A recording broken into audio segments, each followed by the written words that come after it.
Bonjour. Bonjour à toutes et à tous. Nous sommes heureux et nous sommes nombreux aujourd'hui de pouvoir vous accueillir pour un webinaire sur la possibilité de fiabiliser vos données et les échanges de données avec vos patients. En effet, dans le cadre de vos activités, vous êtes amené à échanger sur des messageries sécurisées entre professionnels de santé, à déposer des documents sur le dossier médical partagé et d'autres interactions informatiques aujourd'hui qui nécessitent dans ces différentes situations et cas de figure la sécurisation des données avec une vérification de l'identité du patient afin que c'est assez simple, que des données qui n'appartiennent pas au patient sur lequel vous voulez intervenir se retrouvent dans son dossier médical ou par messagerie sécurisée. Donc nous allons voir aujourd'hui comment qualifier l'INS, qui veut dire Identité nationale de santé. Qu'est-ce que c'est? Comment le qualifier? Nous allons pouvoir voir comment l'INS va faciliter l'enregistrement et la sécurisation des examens médicaux dans le dossier du patient et les échanges fiabilisés entre les professionnels de santé.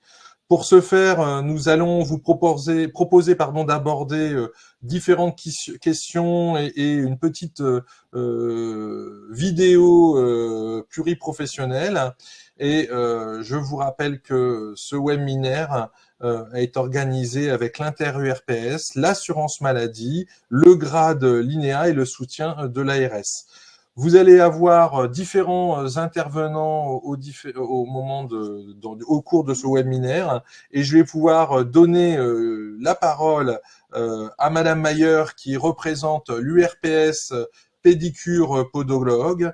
Je vais pouvoir proposer aussi la parole à Madame Meffray, qui est de l'URPS orthophoniste, à Madame Mortier, qui est de l'URPS biologiste. Bonjour. À Madame Pincet de l'URPS infirmiers libéraux, à Madame Barret de l'URPS orthophoniste, à Madame Lecourt de l'URPS sage-femme, à Monsieur Balbi de l'URPS chirurgien dentiste, à Madame Sonia Quignon de la CPAM, à Alix Michaud du grade INEA, à Zoé Boudry du grade INEA, et bien évidemment aussi à Stéphanie Cuissette qui travaille à l'URPS médecin. Donc vous voyez qu'aujourd'hui, ça sera vraiment un webinaire pluriprofessionnel, interprofessionnel. Merci à tous et à toutes d'être aussi nombreux présents, et puis merci aux intervenants d'avoir travaillé sur ce webinaire et d'intervenir aujourd'hui. Donc, ce qu'on vous propose comme ordre du jour, c'est comment éviter les erreurs d'identité et les risques associés, comment intégrer l'INS dans ma pratique, des cas d'usage d'échanges entre professionnels de santé, et du coup, comment vous intégrez l'INS dans ces échanges, comment informer mes patients sur l'enjeu de l'INS et de vous donner les documents ressources. Pour, interagir avec nous lors de ce webinaire, du coup, on a quelques petites informations à vous donner. Donc, toute la présentation est enregistrée. Donc, à la fin de ce webinaire, vous recevrez un lien de présentation si, vous ne pouvez pas rester tout au long du webinaire, ou si, d'autres personnes auraient bien aimé voir ce webinaire. Ensuite, par rapport à l'interaction avec nous, les intervenants, vous pouvez donc utiliser le module de chat qui se trouve en bas à droite de votre écran. Et pour voir si vous avez bien vu ce module de chat, on vous invite à nous dire bonjour au travers de ce module. Et enfin, si vous avez des questions à nous poser, n'hésitez pas à les poser au travers de ce chat.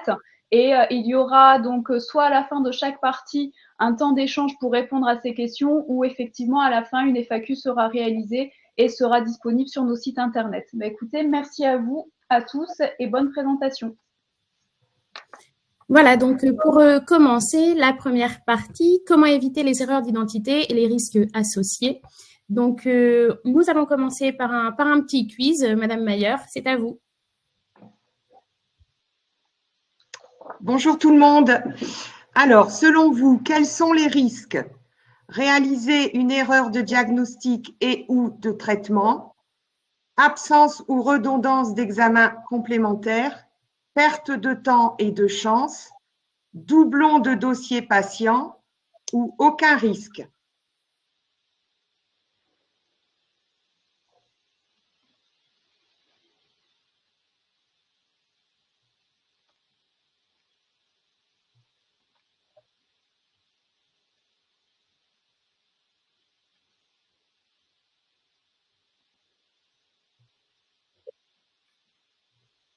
Donc normalement, le sondage, vous devez le voir à l'écran, donc n'hésitez pas à y répondre.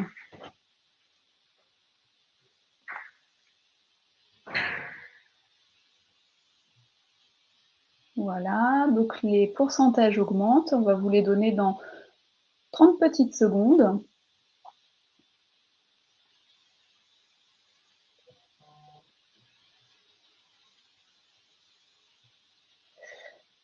Donc, au niveau des réponses, vous êtes 28% à nous dire que c'est le risque associé pour être le doublon de dossier patient, 25% en absence ou redondance d'examen complémentaire, 25% en perte de temps et de chance, 22% réaliser une erreur de diagnostic et ou de traitement et 0% à avoir indiqué aucun risque. Madame Mayer, quelles sont les bonnes réponses? Alors, toutes les questions sont des bonnes réponses en fait. Donc, le risque de réaliser une erreur de diagnostic et ou de traitement, le risque d'absence ou de redondance d'examen complémentaire, de perte de temps et de chance et de doublon de dossier patient. Parfait, merci beaucoup. On va passer donc aux risques associés. Oui, donc concrètement, quels sont les risques? Voilà, Madame Pincé. Oui, alors concrètement, les risques d'une mauvaise identification, on peut prendre un cas d'usage classique, le prélèvement d'un groupe sanguin. On a l'habitude d'être vigilant sur ce genre de prélèvement. On sait qu'il faut vérifier l'identité de notre patient, donc son nom de famille. Ne pas oublier non plus pour les dames le nom de jeune fille, qui est très important et souvent dans nos pratiques, c'est là que le bas blesse. Le sexe, le lieu de naissance et la date et l'heure du prélèvement. Ce qu'il faut savoir, c'est que si on a une erreur d'identification au cours du prélèvement, ça peut avoir un impact sur les résultats, puisque on peut rompre la chaîne d'information et le laboratoire peut ne pas pouvoir effectuer le prélèvement.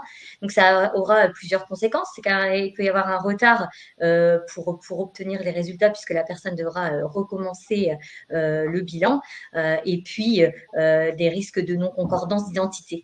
Donc concrètement, nous, en première ligne, on a ce rôle de bien vérifier l'identité des personnes afin que la chaîne d'information puisse aller jusqu'au laboratoire au moment où on va déposer notre prélèvement. Oui, donc pour compléter, si l'infirmière qui réalise le prélèvement au domicile du patient demande au patient sa pièce d'identité ou un autre document à haut niveau de confiance et qu'elle renseigne sur sa fiche de prélèvement avoir vérifié l'identité selon cette pièce d'identité, lors de l'arrivée des prélèvements et de la fiche de prélèvement au niveau du labo, nous allons pouvoir qualifier l'INS. Alors, le laboratoire peut également consulter le DMP du patient. Aujourd'hui, par contre, c'est pas encore dans les pratiques des labos, et donc forcément, si l'identité est bien cohérente, le résultat du groupe sanguin sera rendu, mais c'est la même chose pour n'importe quel autre paramètre, dossier d'immunohémato ou bilan hors immunohémato. Les résultats seront rendus sur le DMP du patient, qui pourra donc récupérer les bilans par ce biais, et les résultats seront également transmis aux prescripteurs et ou aux médecins traitants via la messagerie sécurisée MS Santé. Le patient pourra également donc récupérer ces résultats après notification sur son espace santé.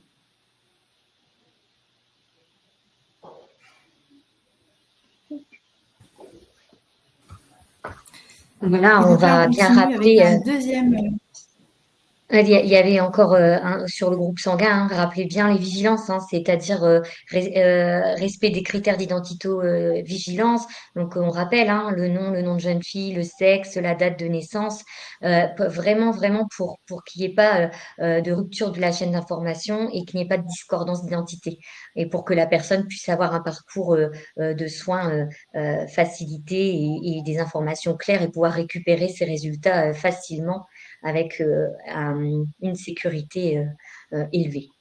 Oui, en fait, pour compléter, même si l'INS du patient a été qualifié parce que la fiche de renseignement est complétée dans ce sens, si sur les tubes de prélèvement il manque, donc là c'est vraiment en l'occurrence pour les paramètres d'immunohémato, s'il manque un élément type date de naissance ou nom de naissance, il y aura un refus des tubes par le laboratoire et une demande de nouveau prélèvement, donc un impact sur la prise en charge médicale du patient.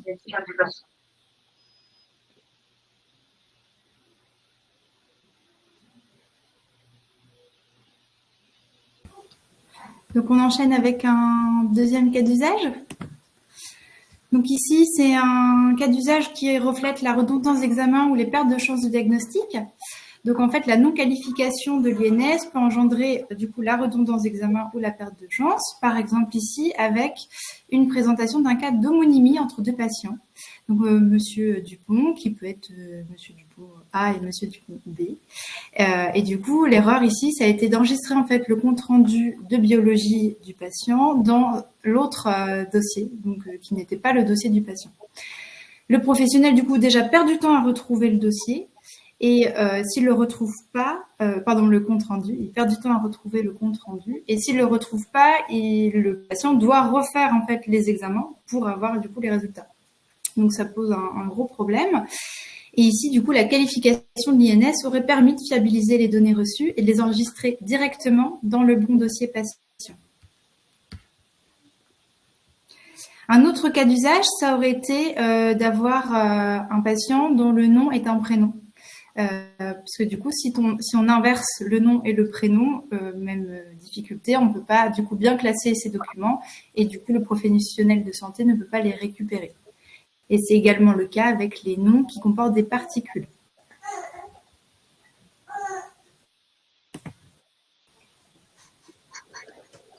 Alors concrètement, pourquoi qualifier l'INS dans votre pratique? Je pense que les cas d'usage rendent cela très clair. En fait, l'INS permet de partager, d'échanger les données de santé entre professionnels de santé et d'être sûr d'échanger du bon patient, puisque l'INS est en effet une identité unique et pérenne. L'INS permettra d'améliorer la qualité et la sécurité de la prise en charge et sécurise l'identification. Donc c'est pour ça qu'on vous demande de qualifier l'INS ou selon votre profession qu'on va bientôt vous demander de le faire. Sachant que l'usage de l'INS est obligatoire depuis le 1er janvier 2021.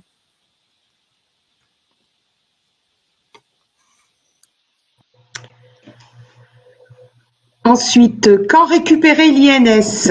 Petit quiz.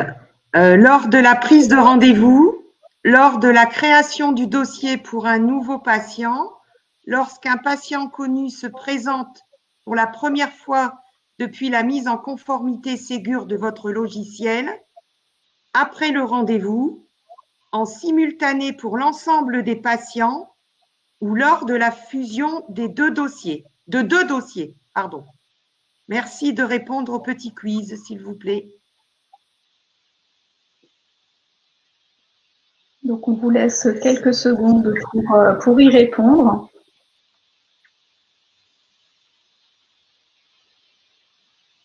Bon, il y a trois réponses qui sont mis en avant, mais on va vous donner les réponses juste après.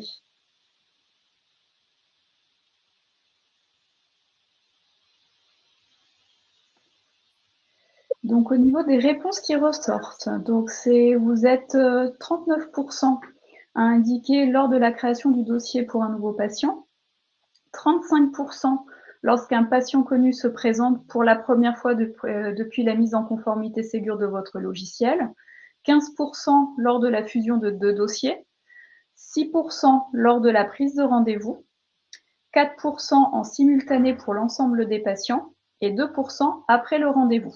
Madame Mayer, quelles sont les bonnes réponses? Alors, les bonnes réponses sont les suivantes. Donc, en rendez-vous lors de la création du dossier pour un nouveau patient, lorsqu'un patient connu se présente pour la première fois depuis la mise en conformité Ségur de votre logiciel et lors de la fusion de 2 dossiers.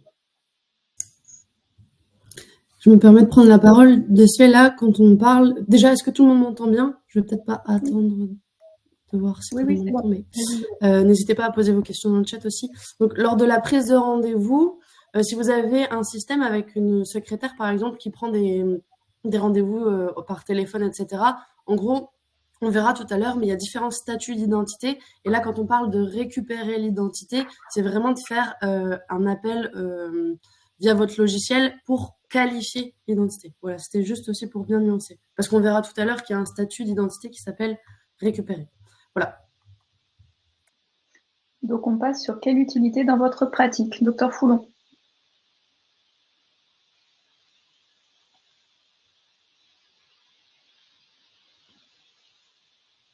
Docteur Foulon. Son micro. Le micro, pardon, je suis désolé. Donc, effectivement, nous avons des échanges pratiques d'utilisation de la qualification de l'INS. Donc, effectivement, lors des comptes rendus de sortie d'hospitalisation, les comptes rendus de biologie médicale, les comptes rendus de synthèse médicale et bien sûr, prochainement aussi les ordonnances numériques qui vont être éditées avec les logiciels. Donc, il est important, effectivement, que le patient soit correctement identifié et pour éviter les erreurs, on qualifiera à chaque fois dans ses usages particuliers l'INS qui fiabilise l'identité du patient avec autrement qu'un nom et un prénom. Ça permet de maintenir aussi la base de données patients dans les logiciels médecins et les logiciels infirmiers et autres logiciels professionnels de santé, d'éviter la base et les doublons dans la base. Donc, ça permet de fiabiliser les échanges partagés avec les messageries sécurisées.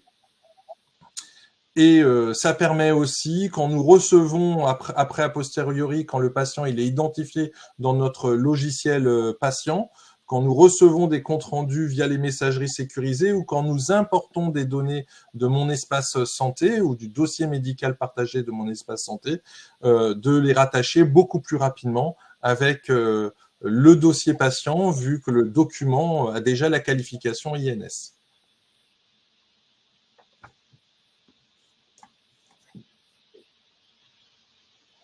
Donc, on vous a fait un petit schéma voilà, qui résume un peu les échanges qui peuvent exister. Et bien évidemment, il n'est pas exhaustif, avec les centres d'imagerie pour des comptes rendus d'imagerie, avec les différents professionnels de santé, hein, quand un infirmier, un podologue, un pédicure, un orthophoniste peut écrire à un autre professionnel de santé. Pour les échanges entre les laboratoires et les professionnels de santé aussi.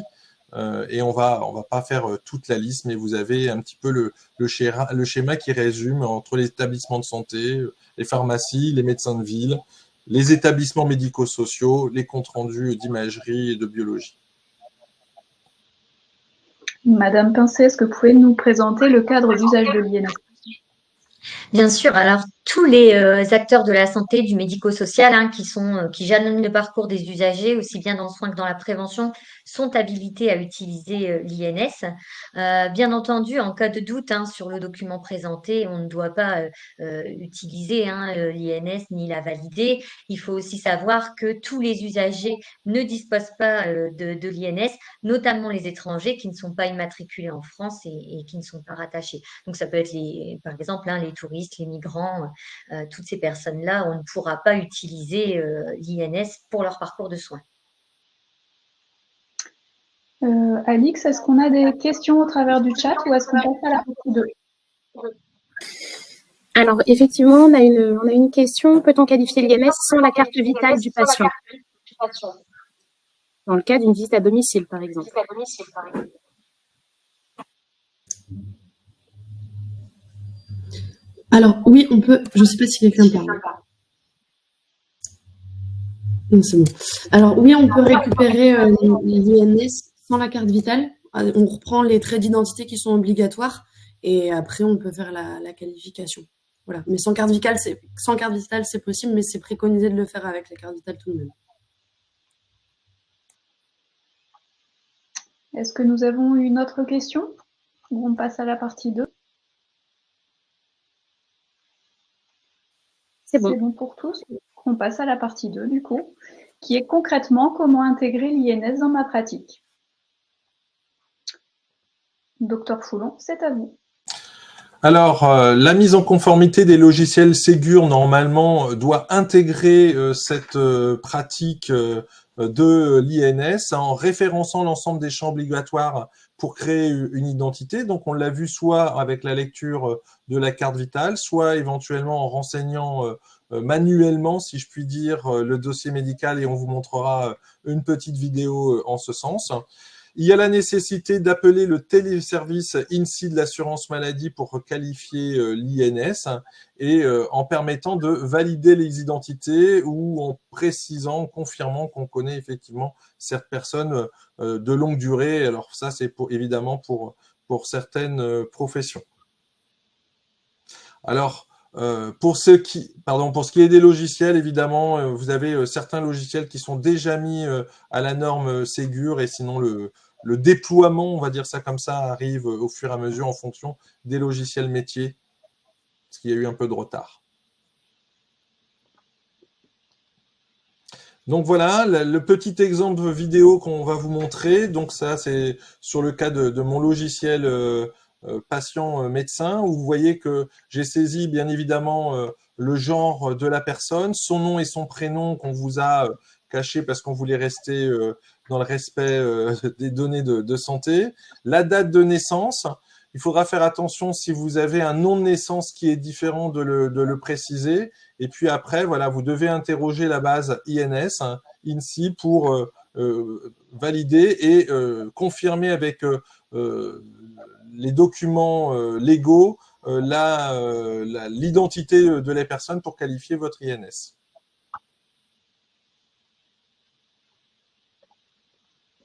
Ça prend 10 secondes. Donc, les 5 traits d'identité d'une personne sont... Alors, comme je disais tout à l'heure, étant donné qu'on peut récupérer l'identité, enfin en tout cas l'identité au statut qualifié d'un patient sans la carte vitale, voici les traits d'identité qui sont obligatoires. On appelle ça les traits stricts que vous devez récupérer pour chaque patient.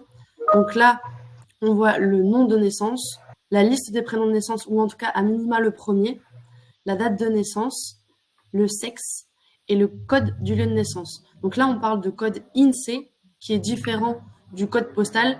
Et en gros, le code INSEE, pour ceux qui ne savent pas, c'est le regroupement de chaque quartier d'une ville ou quoi que ce soit, ou un regroupement de communes qui est sous le même numéro, en fait.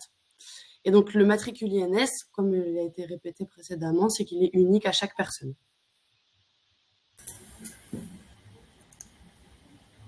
Oui, bonjour à tous. Donc, qu'est-ce que le téléservice INSI? Donc, le téléservice INSI, comme le disait le docteur Foulon à l'instant, c'est un service de l'assurance maladie qui a la particularité d'être intégré au logiciel métier des professionnels de santé. Donc, c'est un téléservice qui est accessible via une carte de professionnel, qu'elle soit CPS ou CPE, nominative, ou d'un certificat serveur s'il s'agit d'une structure. Donc, ce téléservice garantit la conformité des données d'identité avec le répertoire national d'identification des personnes physiques qui est géré par l'INSEE, mais aussi par le système national de gestion des identifiants de la Caisse nationale vieillesse. Donc, ce service sert à récupérer et à vérifier donc l'identité, l'INS des patients.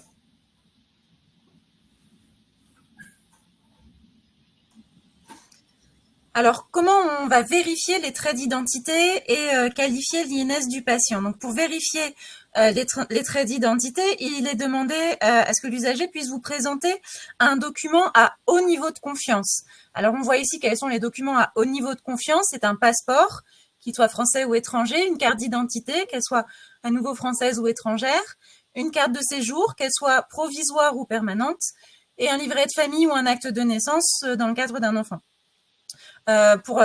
Toujours dans le cadre d'un enfant, on vérifiera l'identité d'au moins un des parents.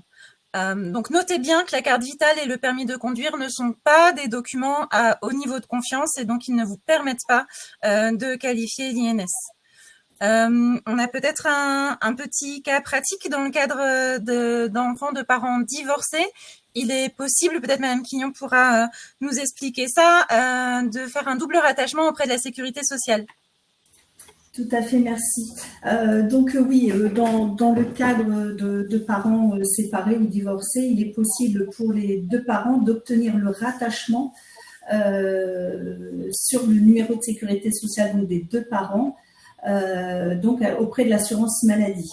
Donc l'INS, juste l'INS c'est un numéro qu'on reçoit à la naissance. Donc que l'enfant soit rattaché sur l'un ou l'autre parent ne changera pas l'INS de l'enfant à proprement parler. C'est juste en termes de facturation où là, la facturation s'opérera sur le numéro de sécurité sociale du parent qui présentera sa carte vitale. Donc, le double rattachement est possible au niveau de l'assurance maladie, soit il est fait par le biais d'un formulaire papier qui est le S3705, ou alors si le parent ou les parents détiennent un compte Amélie, il est possible de procéder à ce double rattachement par le biais du compte Amélie.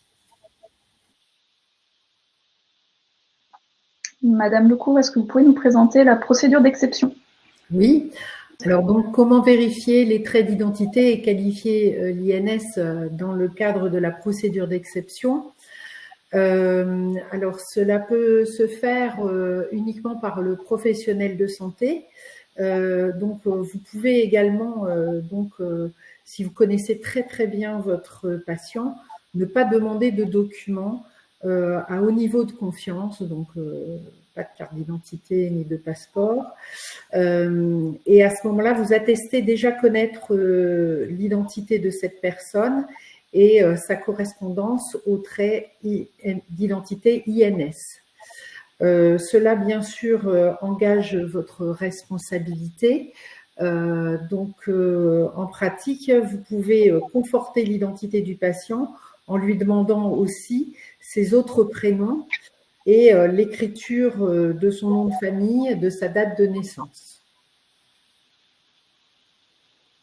Merci. Du coup, on va poursuivre sur les 4 niveaux de confiance de l'identité. Alors, concernant les statuts d'identité.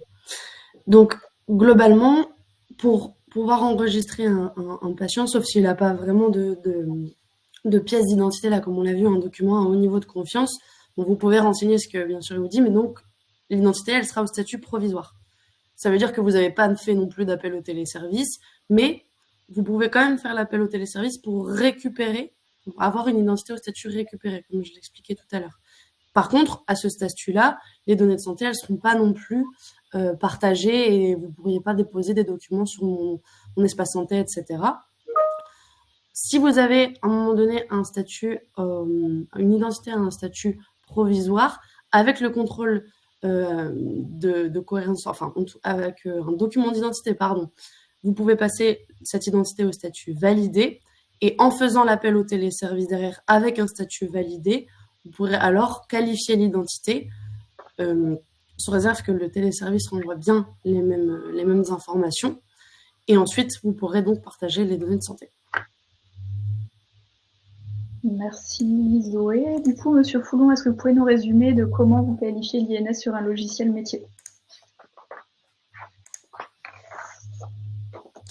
Donc, pour qualifier l'INS avec votre logiciel métier, comme on vous l'a montré tout à l'heure avec la petite vidéo, Je me connecte bien évidemment d'abord avec mon logiciel métier de façon sécurisée avec la carte professionnelle de santé ou l'ICPS.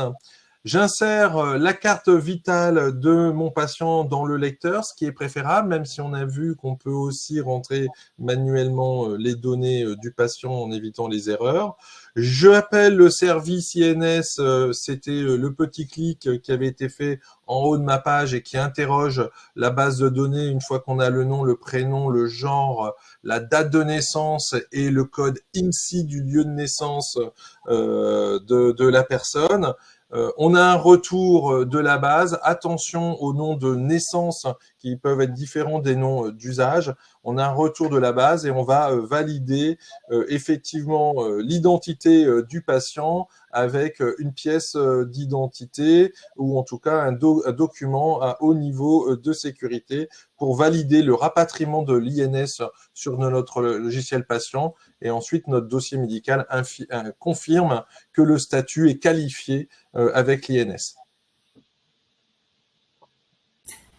Et donc, effectivement, après la qualification de cette INS, vous n'êtes plus obligé à chaque visite de votre patient de requalifier l'INS.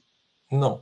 Alors, on peut avoir, d'un point de vue pratique, à éventuellement le requalifier. Il y a des fois des erreurs d'utilisation des logiciels médicaux. C'est déjà arrivé à tout le monde, en tout cas des logiciels patients. C'est d'avoir, pour une raison X ou une autre, deux dossiers patients.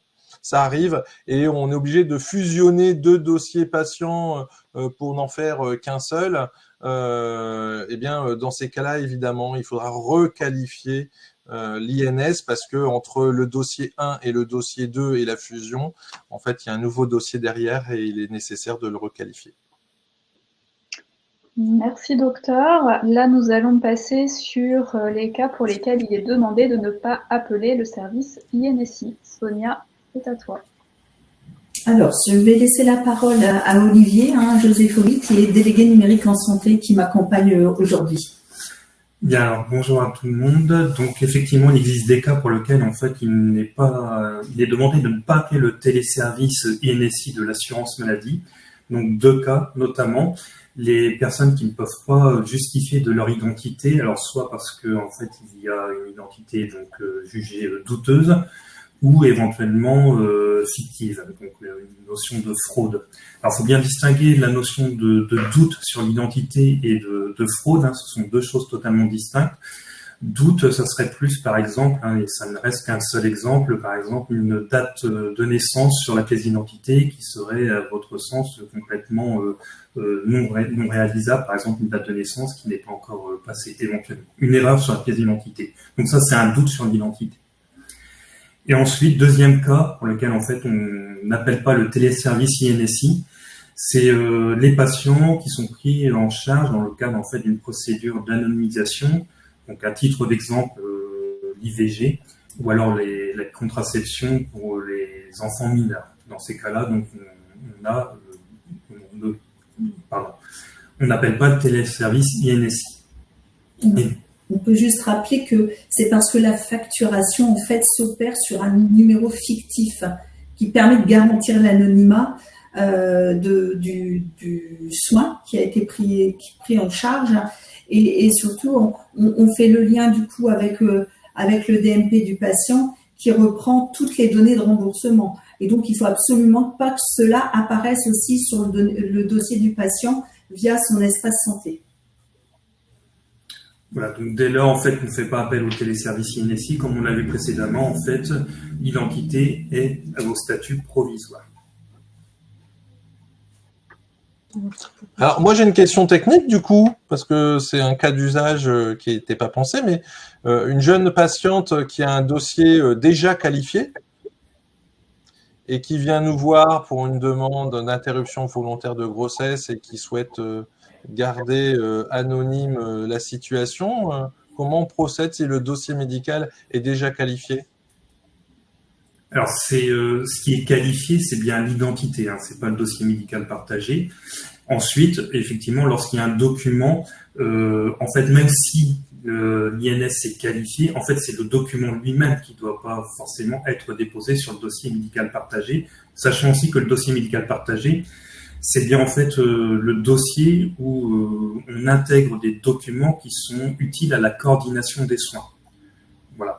Donc après, à juger si éventuellement le document est utile à déjà cette coordination-là. Ensuite, le document, si vous jugez qu'il ne doit pas être mis soit pour la coordination des soins ou soit justement pour préserver en fait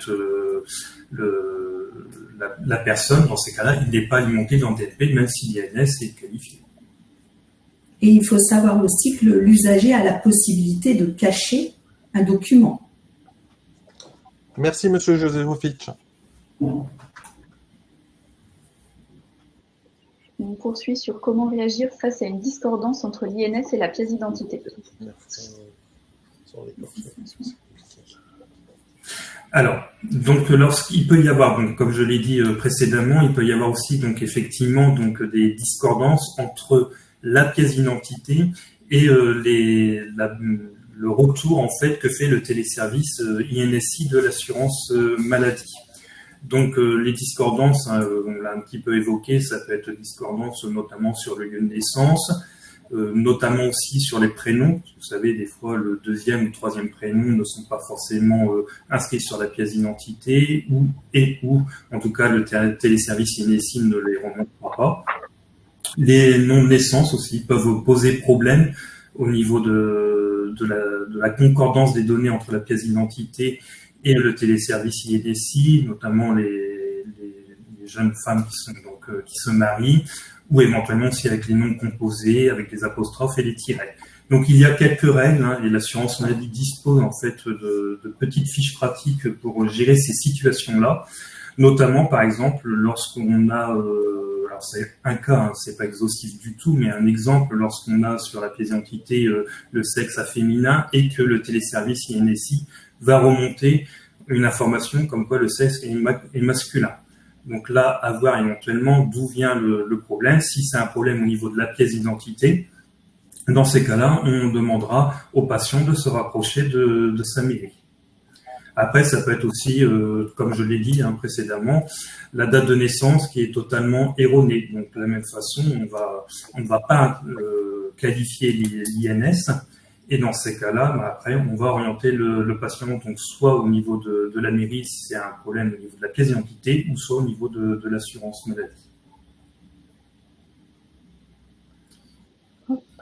On poursuit justement sur les erreurs d'identité. Alors, comme on l'a vu précédemment, il y a pas mal de discordances qu'on a pu constater depuis que l'INS est obligatoire et que notamment les hôpitaux les récupèrent. Donc, en règle générale, les discordances, soit elles se trouvent forcément sur la pièce d'identité ou le document à haut niveau de confiance que le patient vous présente lors de la création de son dossier, ou alors il se peut qu'il y ait des choses qui soient erronées au niveau des bases du téléservice INSI. Donc, quand c'est le cas et que le patient vous certifie que les informations qui sont sur sa carte d'identité ou son autre document, celui qui vous présente, sont les bonnes, vous pouvez lui communiquer un formulaire. Donc, c'est un formulaire en ligne que le patient est le seul à pouvoir compléter afin de faire les modifications, soit son nom, son prénom, sa date de naissance ou un autre trait d'identité, afin que ceci soit corrigé sur les bases de l'état civil. Donc ça, en moyenne, pour un ressortissant français, ça prend à peu près 7 jours, normalement. Après, si c'est un patient qui n'est pas né en France, mais qui a quand même un INS, parce qu'on a vu tout à l'heure que les étrangers n'en avaient pas, il faut qu'il se rapproche de la CPAM de là où il est né. Donc ça prend un peu plus de temps. Donc après, si l'erreur elle vient de la pièce d'identité, il y a une faute d'orthographe ou une mauvaise date de naissance ou peu importe, il faut se rapprocher forcément de la mairie. Vous pouvez quand même récupérer les informations, mais vous ne pourrez pas qualifier l'identité puisque de toute façon, le téléservice ne renverra pas les mêmes choses. Et si l'erreur vient aussi, par exemple, de votre logiciel, ça, il faut faire un ticket à son éditeur. Lorsqu'il y a des gros... parce que là, vous l'avez vu tout à l'heure dans la vidéo, il y a une pop-up qui se met avec les traits des bases de l'état civil et les traits que vous avez renseignés ou que vous avez récupérés avec la carte vitale. Et donc, parfois, il y a des gros messages d'erreur dans cette pop-up. Donc là, c'est qu'il peut y avoir un problème avec votre logiciel. Donc, dans ces cas-là, il faut faire un ticket à votre éditeur. Et donc après, j'ai déjà parlé du formulaire. Voilà. Ensuite, il peut y avoir des solutions de contournement si, suite à la réponse du téléservice INSI. Oui, tout à fait. Alors, le téléservice INSI renvoie 3 types de réponses. Donc, une réponse qui s'appelle 00, c'est une seule identité trouvée. Donc là, on est dans le cas où, en fait, tout fonctionne correctement au niveau de la récupération des données d'identité via le téléservice INSI. Mais ensuite, il y a 2 cas. En fait, le téléservice retourne aucune identité, donc 0 identité trouvée, ou retourne plusieurs identités trouvées. Donc, dans le premier cas où il y a 0 identité trouvée, donc il y a des petites astuces. Donc, bien sûr, des vérifications d'usage de base qui sont éventuellement des fautes d'orthographe dans le nom ou dans le prénom. On peut aussi supprimer les codes INSEE du lieu de naissance. Pour les noms composés, tout ce qui est apostrophe, tiret, les supprimer parce qu'ils peuvent être facteurs en fait de problèmes de discordance entre la pièce d'état civil et l'INSI. Et éventuellement aussi, il y a une petite astuce lorsqu'on n'arrive pas à retrouver l'identité après l'appel du téléservice INSI, c'est faire intentionnellement une faute d'orthographe pour réinterroger le téléservice INSI et que lui-même, en fait, aille chercher l'information sur d'autres bases. C'est tout ce qui est 0 identité trouvée. Et dans le cas où le téléservice INSI sort un message, plusieurs identités trouvées, donc là, bien renseigner le code INSEE du lieu de naissance, comme on l'a dit précédemment, qui n'est pas le code postal. Éventuellement aussi utiliser les autres prénoms, le deuxième et le troisième prénom. Et ensuite, dernier recours, dernière astuce, c'est faire de la même façon que 0 identité trouvée, c'est faire intentionnellement une faute d'orthographe pour que le téléservice INSI, lorsqu'il est réinterrogé, en fait, à chercher les données dans d'autres bases de données. Merci beaucoup, Alix. Avant de poursuivre sur les quiz, est-ce qu'on a des questions au travers du chat? Non, on va y répondre par la suite. Parfait, donc on va passer au quiz. Madame Mayer, c'est à vous. Oui. Alors, dans ce cas, l'INS de ce patient peut-elle être qualifiée? Vous remarquerez que le nom du patient, dans le nom de naissance, il y a N apostrophe, donc il y a une apostrophe. Et l'information retournée par l'INSI, il n'y a pas d'apostrophe. C'est la seule erreur dans ce tableau. Alors, d'après vous, est-ce que l'INS de ce patient peut-elle être qualifiée? Vous avez quelques secondes pour répondre. Merci.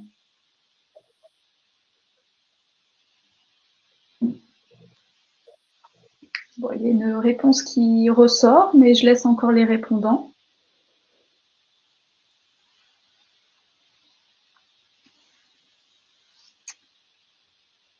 Donc là, au niveau des répondants, vous êtes 73% à répondre oui et 26% à répondre non. Madame Mayer, quelle était la bonne réponse?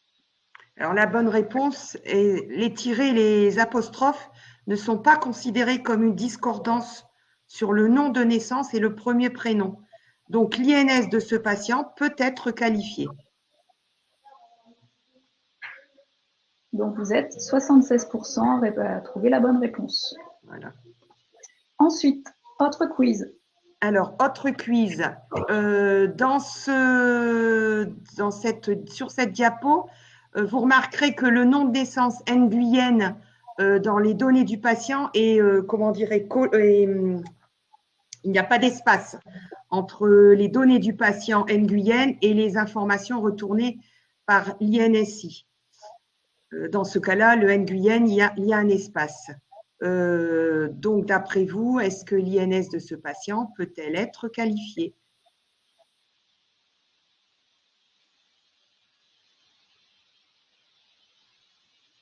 On vous laisse quelques secondes pour répondre.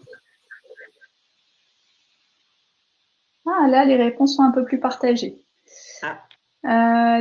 Du coup, vous êtes 36% à répondre oui et 65% à répondre non.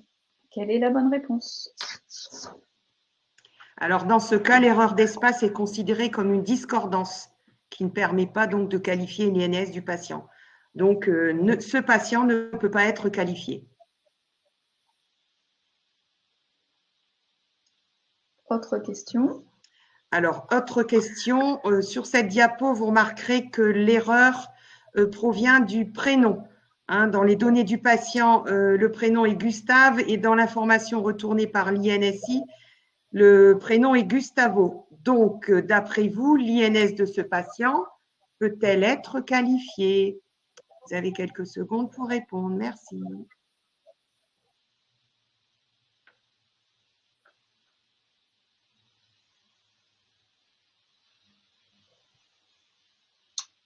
Donc là, il y a une réponse qui sort majoritairement. Donc il y a une réponse pour oui et 96% pour non. Madame Mayer, quelle était la bonne réponse? Alors, l'INS de ce patient ne peut pas être qualifié car l'erreur d'orthographe sur le prénom est considérée comme une discordance qui ne permet pas de qualifier l'INS de ce patient. Donc, vous avez répondu majoritairement, majoritairement la bonne réponse. Voilà. La bonne réponse. Et dernière question. Alors, la dernière question se joue sur la date de naissance du patient. Dans les données du patient, là, vous remarquerez que la date de naissance, elle est du 2 avril 1944 et dans les informations retournées par l'INSI, du 20 avril 1944. Donc, à votre avis, est-ce que l'INS de ce patient peut-elle être qualifiée oui et non? Oui ou non? Vous avez quelques secondes aussi pour répondre.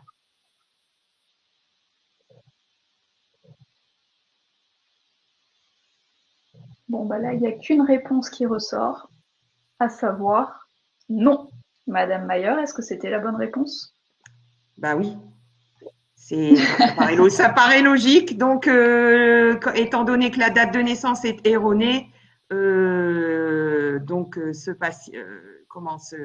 de ce patient ne peut pas être qualifié. Parfait, merci beaucoup. Du coup, Madame Beffrey, est-ce que vous pouvez nous présenter les autres exemples? Oui, alors en fait, on va résumer un petit peu le quiz qu'on vient de faire. Hein. Donc, les tirés, les apostrophes, si on regarde les noms de naissance ici dans la première ligne, ne sont pas considérés comme des discordances. Par contre, l'absence ou la présence d'un espace différent sur l'INS, sur la pièce d'identité, est bien considéré comme une discordance. Ensuite, si on regarde les prénoms, évidemment que toute variation d'orthographe est considérée comme une discordance, il n'y a pas de piège. Pour les prénoms composés, on retrouve un peu la règle tiré apostrophe ne sont pas considérés comme discordance, donc tiré ou pas tiré, il n'y a pas de discordance. Par contre, on voit toujours sur la ligne des prénoms, le dernier, on a une virgule, et là, par contre, on a une discordance puisque c'est ni un tiré ni une apostrophe. Enfin, le nombre de prénoms qui apparaît n'a pas d'importance à partir du moment où le premier prénom est bien concordant. Et ça, tout le monde, personne s'était trompé sur l'histoire de la date de naissance. Évidemment que si la date de naissance est discordante, on peut pas qualifier l'INS du patient. Donc la chose à retenir, c'est vraiment que les tirés apostrophes ne sont pas considérés comme une discordance, mais toute variation d'orthographe ou présence d'un espace, ce sera considéré comme une discordance. Merci beaucoup, Madame Beffrey. Donc, Alix, est-ce qu'on a des questions au travers du chat ou sinon on passe à la troisième partie? Donc, on avait une question sur les discordances minimes. Donc là, justement, vous en avez l'illustration. Et sinon, c'est tout. Parfait. Donc, on va passer à la troisième partie. Donc là, l'idée, c'est de vous présenter quelques exemples d'échanges d'informations entre professionnels de santé avec une INS qualifiée. Docteur Foulon et Madame Mortier, c'est à vous. Monsieur Foulon, votre micro. Oui, rapidement, effectivement, les cas d'usage, on les a déjà un petit peu vus. Hein. Donc, le médecin traitant, il qualifie l'INS du patient et il dépose la prescription médicale sur le DMP. Pour le laboratoire, dès lors qu'on a Le document d'identité au niveau de confiance, on va également qualifier l'INS, bien sûr réaliser le prélèvement, rendre les résultats et les résultats seront rendus sur le DMP du patient et transmis à nouveau sur la messagerie sécurisée pour le prescripteur. Et effectivement, moi j'ai reçu vos résultats via la messagerie sécurisée, je les enregistre dans le dossier patient. Du fait de la qualification de l'INS qualifiée et confirmée, ça me permet de les enregistrer dans le bon dossier patient. Et quand je réalise une prescription pharmaceutique, elle est aussi déposée sur le DMP de façon automatique. Ce qui permet aux pharmaciens de vérifier que l'INS est qualifié pour la délivrance de l'ordonnance. Merci beaucoup. Et du coup, on va vous présenter le Data Alors, le Data Matrix INS, qu'est-ce que c'est que ce truc? Le Data Matrix INS, en gros, c'est une cartouche que vous allez avoir sur vos prescriptions, notamment pour vous, ce qui vous concerne. C'est les prescriptions pour un patient qui doit aller faire un examen biologique ou radiologique. Et donc, c'est une cartouche qui recense l'ensemble des traits d'identité que vous avez récupérés, puisque la cartouche, elle est présente sur un document que si l'identité est au statut qualifié. Et vous avez un QR code qui permet à vos confrères, justement, s'ils ont une gâchette à l'accueil du patient, de juste faire un petit coup de gâchette sur ce QR code et récupérer toutes les informations qui sont présentes dans la cartouche. Ça vous permet en tout cas, ça permet à vos confrères de ne pas ressaisir manuellement tous les traits. Par contre, étant donné que là, comme je l'ai dit, le statut de l'identité est au statut qualifié, votre confrère ne pourra pas avoir le statut qualifié. Il faudra qu'il lui aussi fasse l'appel au téléservice pour être certain que peut-être que même vous vous êtes trompé. Donc voilà, c'est pour vraiment responsabiliser aussi vos confrères. Voilà. Merci Zoé. Excusez-moi, Zoé, vous parliez de prescription, on est bien d'accord, hein, c'est pas sur les prescriptions, c'est bien sur les documents de santé.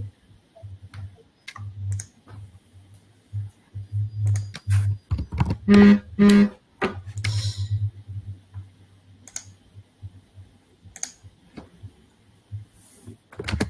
ne sais pas si vous m'avez entendu, Zoé. Je pense que Zoé n'a pas entendu. Je pense, oui, je pense. Je pense. Donc bon, on va partir sur la prescription. Ça, c'est important. Hein. C'est bien sur les documents de santé. Merci Sonia pour cette précision. Du coup, on va partir sur la partie 4. Comment informer les patients sur l'enjeu de l'INS?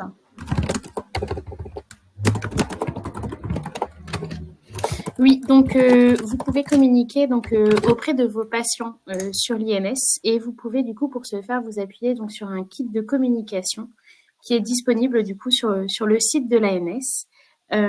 Donc c'est un kit qui est composé donc d'affiches donc que vous pouvez du coup afficher au sein de vos structures d'exercice. Et vous avez également du coup un livret qui est à destination des usagers et qui explique justement ce qu'on est en train de se dire, du pourquoi, du comment c'est important de pouvoir qualifier son INS. Et qui explique aussi pourquoi le professionnel peut lui demander du coup un document à haut niveau de confiance. Voilà, c'est un support qui est intéressant pour les professionnels et qu'ils peuvent du coup communiquer aux usagers. Donc le kit, il est disponible. Donc soit vous flashez le QR code là en direct, soit vous pouvez y accéder par le biais du lien. N'hésitez pas aussi du coup à nous faire des remarques sur ce kit, à nous faire des retours d'expérience, à nous partager aussi du coup des éléments de langage qui vous sembleraient pertinents du coup de communiquer, et ça nous permet nous après de faire la remontée au niveau national pour pouvoir éventuellement faire évoluer ces documents dans le bon sens. Merci Alix. Et du coup, Madame Pincé, si vos patients refusent, quels sont les éléments que vous pouvez communiquer pour le rassurer? Alors, le but principal, ça va être de le rassurer, de lui expliquer qu'on n'est pas là dans le but de faire un contrôle d'identité, que le but de tout ça, c'est de sécuriser son parcours de soins, c'est de pouvoir échanger plus facilement avec les professionnels de santé qui vont jalonner son parcours, de pouvoir lui-même avoir accès plus facilement à ses résultats, de maîtriser leur partage et de pouvoir, nous, professionnels de santé, pareil, échanger plus rapidement et gagner en efficacité sur le parcours de soins. Merci beaucoup, Madame Pincé. Donc là, nous allons partir sur la partie 5. De quels documents ressources pouvez-vous disposer? Donc, comme je l'ai dit tout à l'heure, donc il y a des documents qui sont disponibles pour une communication auprès des patients, mais il y a également des documents qui sont disponibles pour vous, professionnels, si vous souhaitez en savoir plus, sur la qualification INS. Donc, vous avez le référentiel INS, vous avez un diaporama également qui est disponible sur l'Agence du numérique en santé sur l'INS, et vous avez également une FAQ qui répond à un certain nombre de questions et qui vous permettra peut-être d'y voir encore plus clair. Alors, l'ANS a également tenu un webinaire dont le replay du coup est disponible, et l'ANS a également réalisé un kit de communication donc à destination des professionnels, donc avec des affiches et des livrets. Donc là aussi, tout est disponible, donc soit en flashant les QR codes, soit en utilisant les liens qui sont insérés sur le diaporama.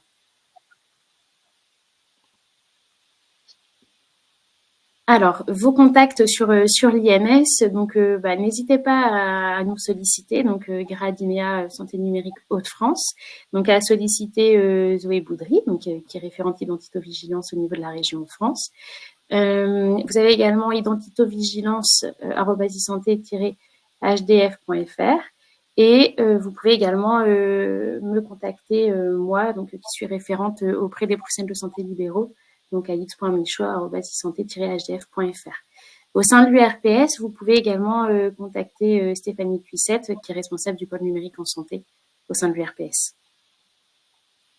Donc, on est à votre disposition si vous avez la moindre question. Merci beaucoup, Alix. Donc là, nous arrivons à la fin du webinaire et on a quelques petites questions de satisfaction à vous poser. Alors, les petites questions. Est-ce que ce webinaire a répondu à vos attentes? Vous répondez par oui ou non et vous pouvez préciser dans le chat pourquoi.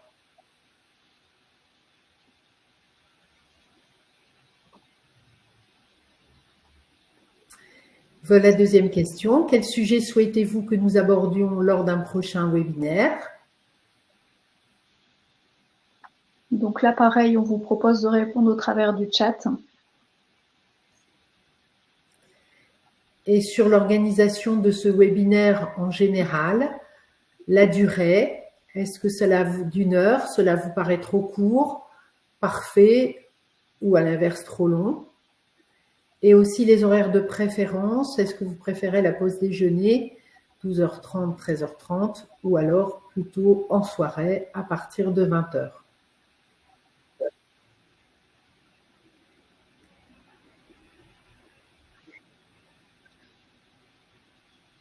Donc, on vous laisse encore quelques secondes pour répondre.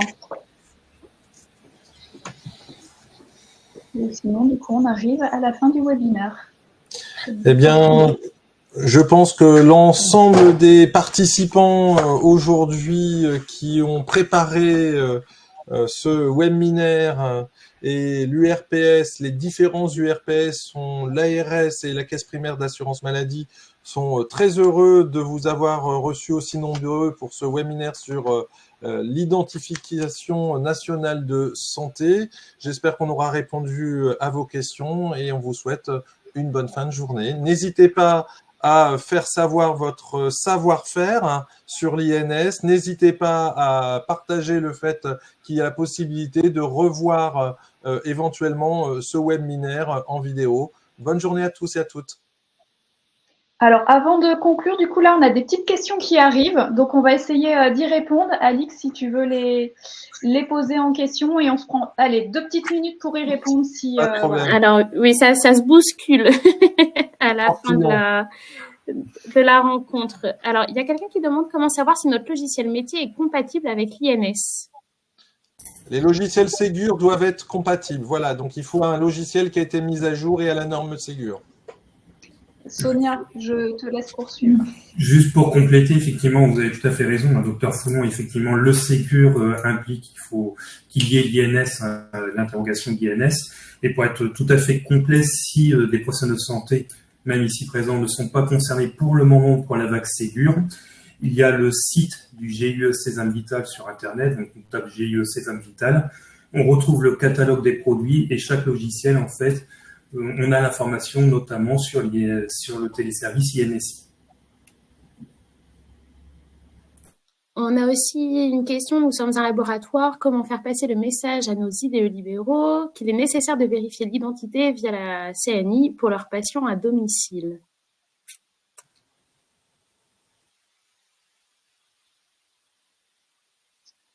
Madame Pincé, ou Madame Mortier, est-ce que vous souhaitez répondre? En fait, pour nous, ça va être de l'information qu'il faut diffuser, rediffuser encore. C'est vrai que nous, on est un peu parfois dans le même cas que certains confrères médecins qui ont l'habitude de suivre pendant très longtemps des patients qu'on connaît et on n'a pas le réflexe de vérifier la carte d'identité.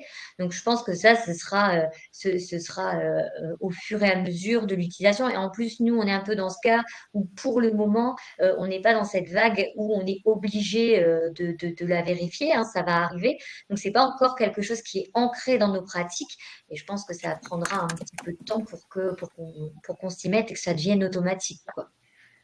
Je pense que ce sera des messages de sensibilisation qui seront nécessaires pour avancer parce que les labos dépendent des infirmiers libéraux. Donc, c'est important que les infirmiers libéraux puissent progressivement compléter les fiches de prélèvement en précisant identité vérifiée avec une pièce d'identité à haut niveau de confiance pour que nous, on puisse qualifier les identités et alimenter le DMP. Est-ce qu'on a une dernière question, Alix ? Oui, on nous demande également la vaccination en pharmacie peut-elle être mise sur l'INS? On prescrit les vaccins et on les injecte. Alors, il y a une petite confusion, je pense, dans la question. C'est que la vaccination, effectivement, elle a tout à fait sa place et elle doit être déposée sur le dossier médical partagé de l'espace santé du patient pour que, effectivement, les différents professionnels du santé puissent être au courant que la vaccination a été effectuée et que le patient est protégé et à jour des vaccinations. Par contre, voilà, pour pouvoir déposer cette information sur le dossier médical partagé, comme on vous l'a expliqué, il faut que l'INS soit vérifié avec le logiciel qui va permettre d'aller déposer ça sur le dossier médical partagé. Une dernière question, Alix, avant de conclure? Alors, a priori, c'est bon. Juste, on nous demande si on pourra diffuser le diaporama. Donc, au niveau du diaporama, en fait, il y aura le replay qui vous sera du coup envoyé directement via Livestorm ou sinon qui sera de nouveau disponible sur nos sites internet respectifs des URPS.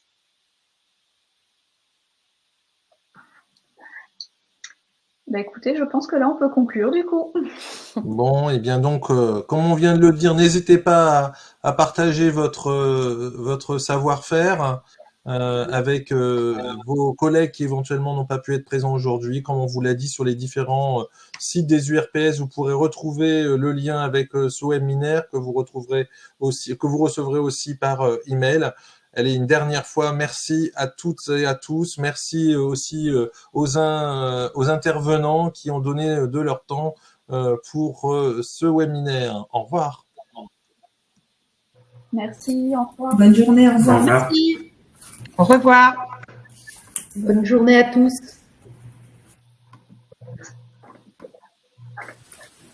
Au revoir, bonne journée.